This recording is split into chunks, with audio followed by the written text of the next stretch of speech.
Prince Andrew stripped of his titles as Prince Charles avoids a question about his brother. I think Charles's decision to keep quiet in this circumstance was very purposeful because I don't think he's going to make any public comment. And Prince Harry says his family cannot return to the UK unless he can pay for police protection, as Prince Charles invites Harry to stay with him. Prince Charles misses his grandchildren. He's never met Lilibet as far as we know. And royal expert and author of The House Full of Windsor, Kristen Contino, breaks down how William was instrumental in the Queen's decision to strip Andrew of his royal titles and what is next for the family during this Jubilee year.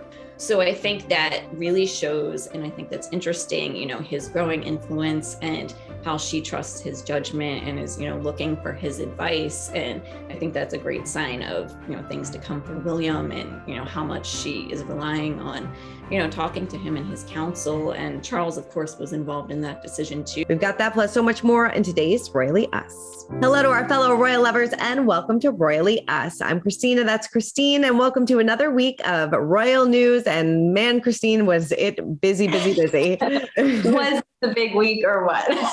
A huge week. So we are going to break it all down. But before we get to it, let's see what you guys had to say about last week's show. Jonesy says, such beautiful photos to celebrate the 40th birthday of the Duchess of Cambridge. The monarchy will be safe in William and Catherine's hands. Her 40th birthday after this week seems like a lifetime ago, right? Was that only last week? Right. I really can't believe that. I know, but we have to agree. Those photos looked absolutely beautiful. And a lot of people in the comments definitely agreed with us on that one. Next goes to Heather. She says, good. It's about time the brothers made up and put this whole stupid situation to bed. That was, of course, in our interview with Christopher last week, he said that he's heard that things are maybe getting a little bit better. We hope so, but who knows? I know, we really hope. I think that, it's true that we're all ready for this to be over for their sake and for the sake of their relationship, but also because we keep rehashing the same thing. The same thing over and over again. Yes, totally. Well, let's get into our royal roundup, and we have to kick it off with this big news surrounding Prince Andrew. Now, the Duke of York has been stripped of his royal titles amid news that he could face trial in his ongoing sexual assault lawsuit. So Buckingham Palace released a statement and it said, with the Queen's approval and agreement, the Duke of York's military affiliations and royal patronages have been returned to the Queen. The Duke of York will continue not to undertake any public duties and is defending this case as a private citizen. I think we said in last week's show that we didn't think that the Queen would do this, but, and then maybe Prince Charles would when he took the throne. But, she did. She stripped him of his royal titles. And this was a very surprising move, I think. I think, surprising. Yes. Yeah. We had that conversation and I think it was like the same day or the very next day that this happened. And you and I said, I don't think that the Queen would do that. It doesn't seem in her style. It doesn't seem in her nature, but I think everyone agreed that it was completely justified, the right thing to do, completely appropriate given the circumstances. But historically, I don't think the Queen has really made these, I don't even want to call it a grand gesture, but these, big dramatic statements, especially towards her family. We know that she's very fond of her son, Prince Andrew, but I think she must have seen that the situation is so serious and the allegations are so serious that he really wasn't going to be a good representation of their family anymore. Yeah. Do you think that this should have happened a while ago? I mean, a lot of people, in comments when I was reading, they were like, she was quick to, strip Harry. This was Harry's decision to leave the royal family. So she had to kind of do this, but she was very quick to do that. But it took her a long time to kind of put the wheels in motion to do this to Prince Andrew. Yeah, I think it's a really interesting point. But again, the circumstances are so different in the sense that Harry walked away and really, made that choice himself. Whereas Prince Andrew put everyone in a really sticky situation where, he it didn't seem like he was going to go willingly. He didn't say, listen, in light of this, I'm going to step away. He really held on for a long time. And I think in any family situation, that's going to be really awkward when the guy just won't step down.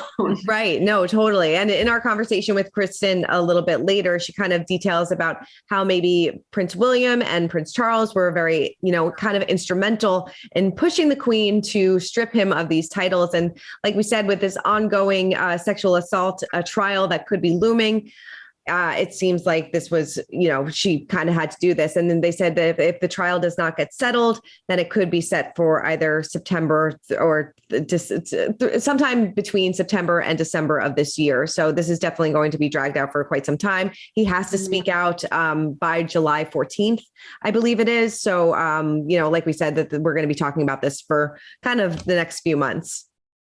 Yeah, it's a shame that it does seem like this story isn't going to go away. It is, a cloud overshadowing the Jubilee. And I don't think it'll take away from the joy and excitement of the upcoming Queen's Jubilee, but it's definitely not going away. So I think having Andrew, stripped of his titles, having him step back was the right move to take him further from the spotlight and really kind of to distance the royal family from that image. Right. Yeah. No. And like she said, he is going to be handling this case as a private citizen.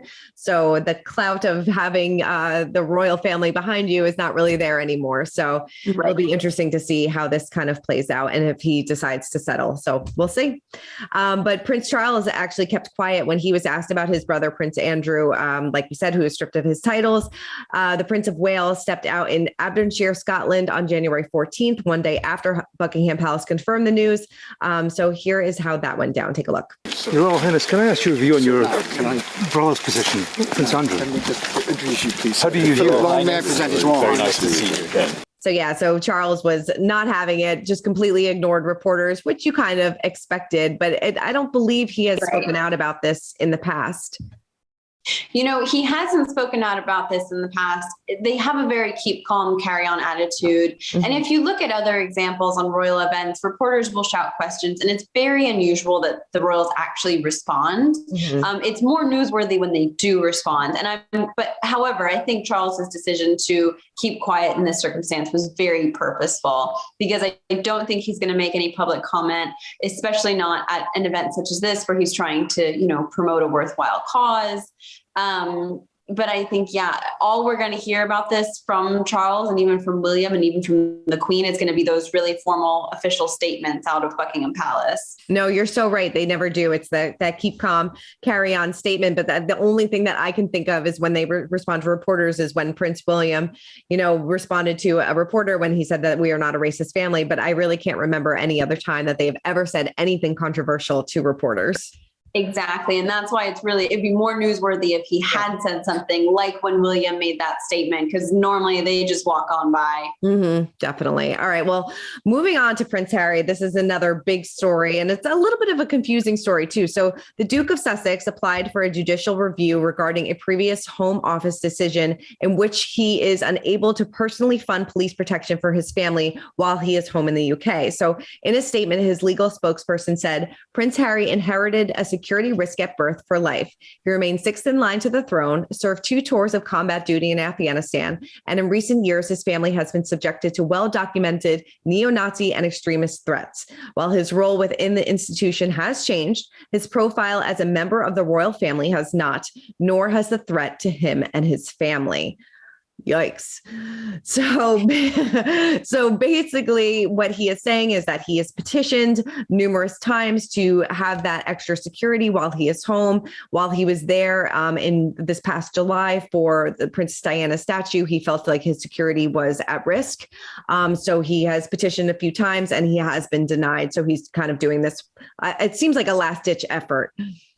Yeah. And I think even the publicity around it is part of that last ditch effort, just to really drive home the point that he feels that he needs that additional security. And the difference that he's sort of specified is that Met Police security would have a certain level of intelligence knowledge and, kind of would know things that a private security firm would not. Yeah. And that's really what he feels, where he feels the difference is, especially after considering he's an Afghanistan veteran, his experiences there.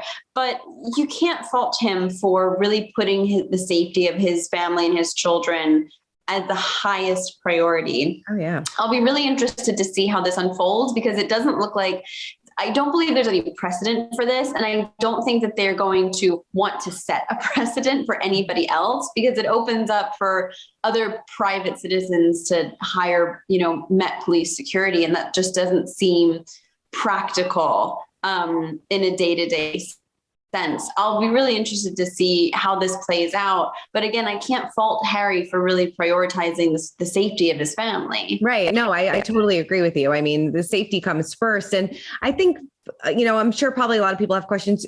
When Prince Harry left the royal family, he was stripped of that extra security because, they could no longer provide that for him. But you would think, I don't know, I guess it's breaking royal rules. Like, why wouldn't the royal family kind of give him that extra protection that he needs so he can visit? But like you said, it kind of takes precedent. If you do it for one, you have to do it for somebody else. But, you would like to see the whole family kind of get together. And in any way to make somebody comfortable, you would feel like they would go to that length. And it is interesting.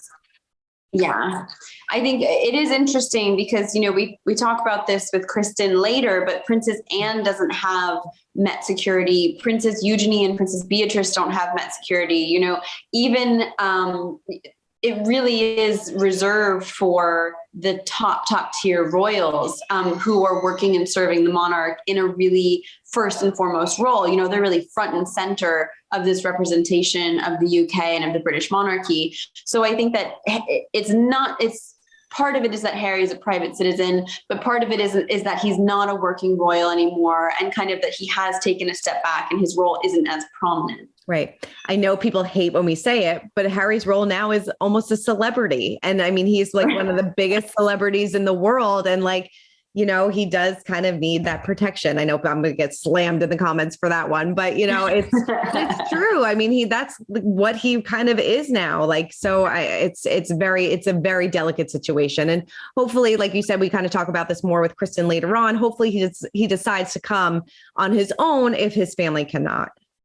Yeah, again, I won't fault him if he feels that his children are safer at home, but I do hope that at least he makes the trip with, significant private security team to be there to support his grandmother. Yeah, it'll be interesting to see how this unfolds. And this is interesting too. So let's move on to Spill the Royal Tea, because there are some reports out there that Prince Charles actually invited Prince Harry and his family to stay with him when he travels to the UK, which I thought was interesting. We've been talking over the past couple of weeks that Prince Charles has really kind of put out these olive branches with that essay in Newsweek and things like that. And it seems like they're speaking again. So, and he actually reached out to him a few months ago about this, right? Yeah. So it looks like Prince Charles invited Prince Harry to stay with him kind of in their private residence, because Prince Charles misses his grandchildren. He's never met Lilibet as far as we know. And I think that was a really, that was such a kind and really personal step for Prince Charles to take. That was really him extending this olive branch, really trying, because I think we would all know that Prince Charles's residence would be significantly safer, especially in this circumstance, than a hotel or someone else's home. The Clarence house where he lives would be significantly safer and would kind of address any security concerns that Harry might have. So I think from Charles's point of view, this was a big step. This was a come and stay with me. I want to meet my grandchildren. We will keep you safe. Really, really trying to have Harry and Meghan and their family come to London. Right. Well, and that kind of piggybacks on what we were saying before, like maybe the royal family will step in and help them. And this seems to be a way in which they are doing so. So maybe we'll take them up with the offer. We'll have to wait and see. And there are reports out there that, that it's going to be a very bittersweet moment for Prince William when his wife, Duchess Kate, receives her new title when Prince Charles becomes king. It's very, sometimes it's confusing that so many titles change when there's shifts in the monarchy. But this is definitely going to be an historic title for Princess Catherine. Right. So when Prince Charles becomes king, Kate will become the new Princess of Wales. So William will be the Prince of Wales as he is the heir to the throne, and his wife is the Princess of Wales. And that title hasn't been held since Princess Diana held it during her marriage. She was Diana, Princess of Wales. And it has become almost synonymous with Diana's name, and her personality and her legacy is that of the Princess of Wales. So I think when Kate steps into that role, it is going to be bittersweet because, it's going to stir up so many memories of his own mother. Yeah, it's interesting. Like you kind of forget because obviously the Queen has been the Queen for 70 years. So titles have been in place for so long that it is definitely going to be a change. It's going to be strange calling her the Princess of Wales when we've been calling her the Duchess of Cambridge for so long. So it's definitely going to take a while to get used to, I'm sure. I know for so long we've been told that she's not Princess Kate, she's Duchess Kate. Mm-hmm. And then one day it will be, no, she's Princess. No, you can use that title now. Exactly. Moving on to another story that's getting a lot of pickup as well. Boris Johnson's office has apologized to Buckingham Palace for 2 parties thrown at UK government offices at 10 Downing Street on the eve of Prince Philip's funeral. In a statement, he said it's deeply regrettable that this took place at a time of national mourning. Number 10 has apologized to the palace for that. And I just saw in a video interview, he is really getting crucified for this, and rightfully so. I mean, this is a day of mourning, and these parties went down. I don't believe he was there, but he is apologizing for it.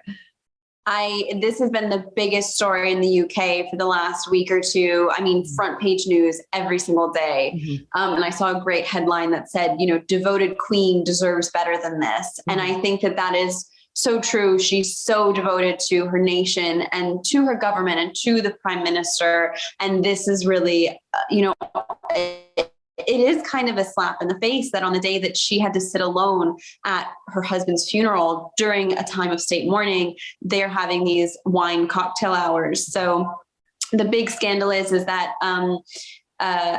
employees and sort of members of Boris Johnson's office were having these staff meetings on Friday evenings that happened to include lots of wine and cheese and merriment during the national lockdown. So no one could leave their house.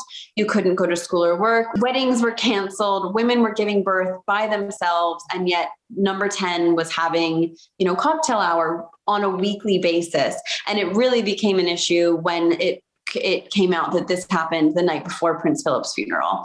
And I think that was just a huge slap in the face to the Queen. Yeah, definitely is. And, rightfully so, getting a lot of pickup, and a lot of people are not happy about that. And, they shouldn't be. So good thing that he apologized, though. Yeah, all right. Definitely. Yeah. All right. Well, the Queen's upcoming Jubilee is already causing a bit of controversy. According to the Express UK, there are nearly 400,000 medals that will be handed out this year to those that serve the crown. A lot of healthcare workers, frontline workers, and things like that. But it's the decision to reportedly present awards to members of the royal family that raise flags. In particular, the question of whether the Queen will give out medals to Prince Andrew and non-working members of the royal family like Prince Harry and Duchess Meghan.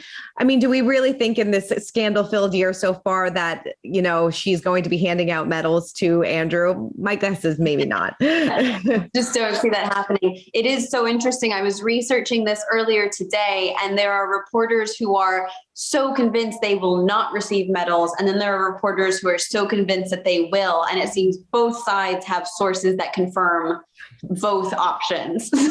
So I really think we have to wait and see. I do agree with you that the optics of giving a medal to Prince Andrew right now would not be very good. No. But only time will tell to see if she honors Prince Harry or Meghan in the same way. Yeah. I mean, Prince Harry and Duchess Meghan have been doing work like they have, with their charities and things like that, and, mental health. So they really have been doing their fair share of good deeds as opposed to Prince Andrew. So I could see that. So we'll see.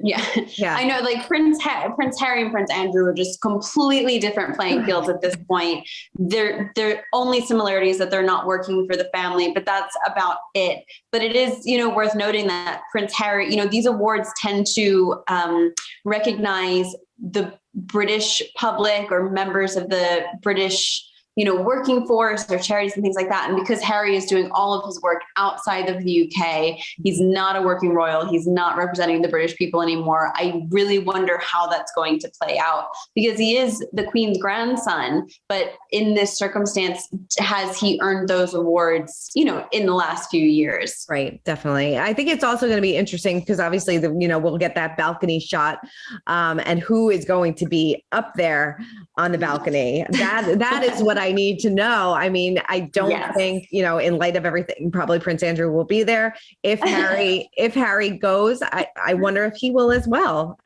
I mean, he's still a member of the family. Like he's still, that's, you have to remember that. What they tend to do on these big occasions is have everybody come out and then very, very few, and then everyone goes back in and then only a few people come back out again. But I do agree with you. I know it must be difficult for the Queen because she was so fond of Prince Andrew, but I don't think that he's a good representation of the family with everything that's going on. So I don't expect we'll see him, especially not up on the balcony, but throughout the Jubilee events. Yeah, definitely. Well, we have a few more months to find out. All right. Well, now it is time to break down the royal rules. And to help us do that is Kristen Contino, chief reporter at Royal Central and author of A House Full of Windsor. Take a look. Well, Kristen, thank you so much for joining us today. We really appreciate it. Oh, thank you for having me. There have been reports going back to Prince Andrew a bit about Charles and William being very instrumental in the Queen stripping Andrew of his titles. What have you heard about that? And do you believe that that is the case? Yeah, so William, in fact, was very involved in this decision. And it's been said that he met with the Queen in person ahead of their announcement that came out last week. So I think that really shows, and I think that's interesting, his growing influence and how she trusts his judgment and is, looking for his advice. And I think that's a great sign of, things to come for William and, how much she is relying on, talking to him and his counsel. And Charles, of course, was involved in that decision too. But I think what a lot of people thought was interesting is, William's heavy involvement in that. So I think she really is leaning on, her two heirs at this time to help make those sort of big family decisions. There's a lot of scandal going on this year so far, and we're just a couple of weeks into the new year, but this is also the Jubilee year. So how do you think that these recent scandals may impact the Jubilee? So I think right now, there is a bit of a shadow over what's supposed to be a really exciting time just with the headlines right now. But I do think as we get closer to the actual events and, we're all there and celebrating and that real Jubilee week in June, that I think the focus will shift a bit more to Her Majesty and her accomplishments and, what everybody's there to celebrate. But right now, I think in the lead up, there's so much focus on, of course, the headlines with Andrew and now with Harry's security issues. And, that does give a little bit of a backseat to the Jubilee. But I do think, on February 6th, which is the official start of the Jubilee year, we'll see a little more shift towards focuses on the Queen. But right now there is, quite a lot going on, as you said. Yes, definitely. Yeah, I think that, everyone's looking forward to the big events in June, but you're right that, the Jubilee really starts February 6th. Do we have any idea on how that might be celebrated or marked or how the Queen might spend that day?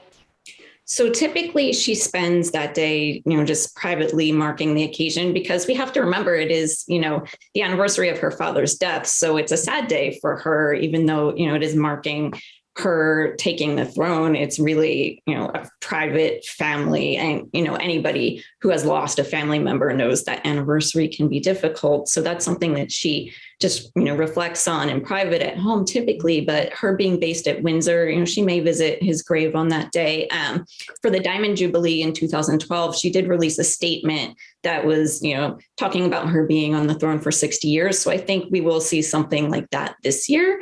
As for, any kind of celebration or event, I don't really see that happening though. Yeah. Well, but like you said, we do have this big celebration in June, a 4-day weekend. It's going to be, concerts, a bake-off. There's a ton of things prepared, but a lot of people want to know what the fashion is going to look like. What is the Queen going to wear? What's Kate going to wear? What's Meghan going to wear if she comes?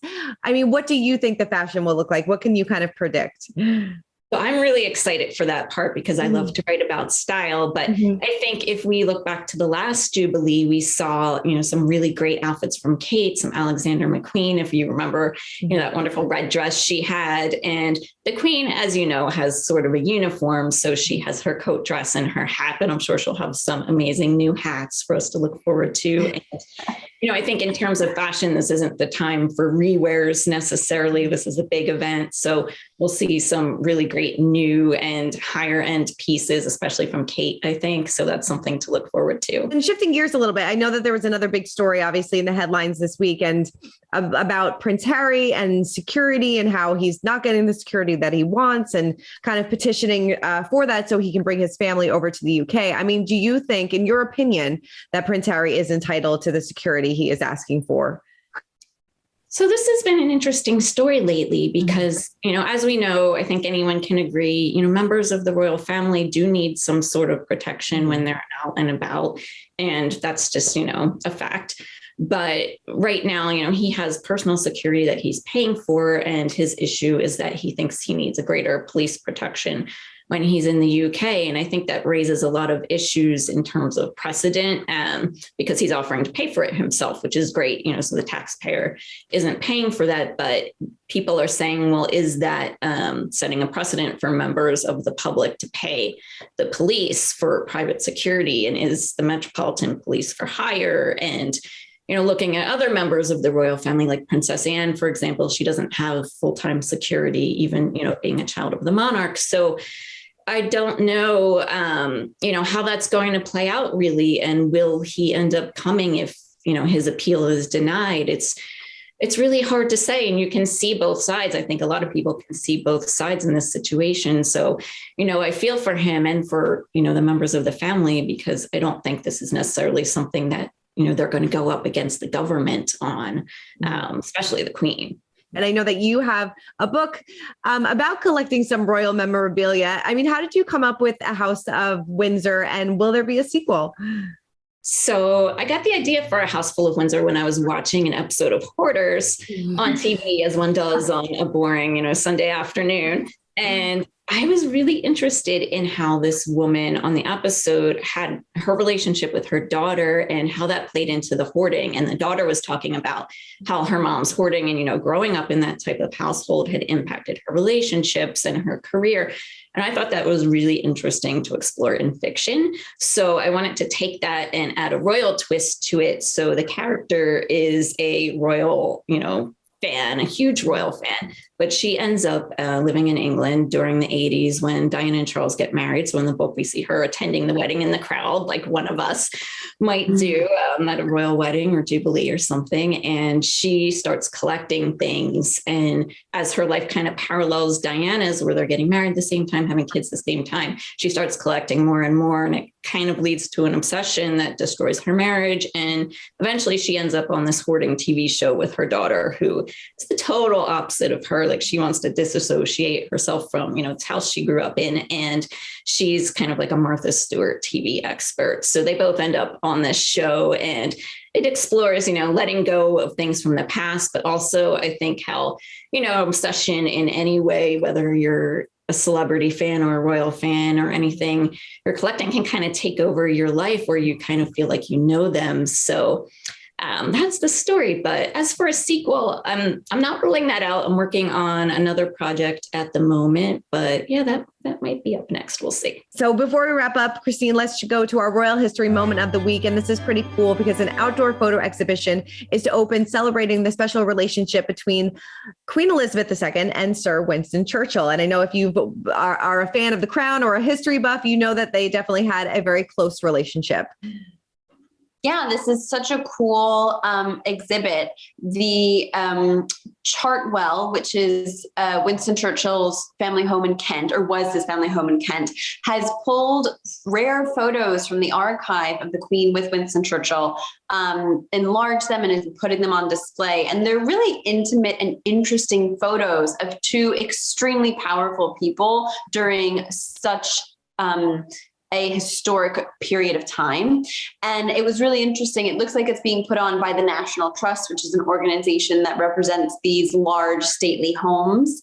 A representative from the National Trust said that the Queen meant a great deal to Winston Churchill. So I would be so interested in seeing these photographs and seeing, these hugely famous, historic, important people just being two regular people who, go to each other for advice. I love that. I love that. It's such a cool thing. And if you're in the area, definitely go check it out. I wish I could. All right. Well, Christine, thank you so much for running down all things royals with me. As always, it was a busy, busy week. It was a busy, busy week. Maybe next week we'll be quiet. We can talk about something like hats or, dresses, something really uninteresting, something really quiet and calm. Right. Yes, definitely. We'll have to, something tells me no, though. No. All right. Well, make sure to keep commenting, keep subscribing, and check back on Royally Us every Wednesday on Us Weekly's YouTube channel. And we will see you guys next week.